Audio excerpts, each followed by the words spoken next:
The blood on the edge of the pillow wasn't from a nosebleed. It was from last night. Again. Jane stared at it, hands trembling, her unborn child barely kicking anymore. She had stopped crying weeks ago, maybe months. Time blurred when pain was the only thing marking the days. At just 21, Jane had walked into marriage with nothing but dreams. No university degree, no job, not even a proper skill to her name. Everyone told her John was a catch. Older, working, charming when he wanted to be. But behind closed doors, he was a different man. At first, the cheating hurt more than the slaps. He didn't even hide it. Messages from other women lit up his phone in plain sight. Then came the fists, the insults. The nights she spent curled on the bathroom floor, whispering apologies for things she hadn't done. "You're lucky I even married someone like you," he would spit. "No certificate, no money, just a pretty face. And even that's fading." When Jane got pregnant, she thought things would change. They did, but not how she hoped. He got worse, harsher.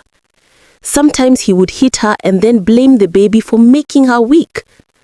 One rainy afternoon, after another beating that left her ears ringing and her spirit crushed, Jane did something she never thought she had the courage to do.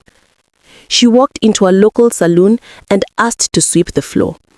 It wasn't much, the pay was small and the hours long, but she was watching, learning. Hairdressing, makeup, nails, she soaked up every detail like a dry sponge meeting water for the first time. After her shift, she'd practice on herself using cheap products. She kept her small earnings hidden behind a broken tile in the bathroom. Months passed. Her baby girl was born, and with her came fire, the kind of fire Jane hadn't felt in years. One early morning, before the sun could rise and before John could open his mouth to curse her, Jane picked up her baby, a small bag, and the courage she'd been quietly building. She walked out the door. For the first time, she didn't look back. Years later, Jane owned a small beauty studio of her own.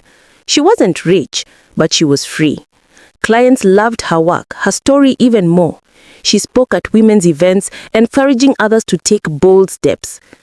And one day, as she stood by her mirror adjusting her daughter's school uniform, her eyes met her reflection.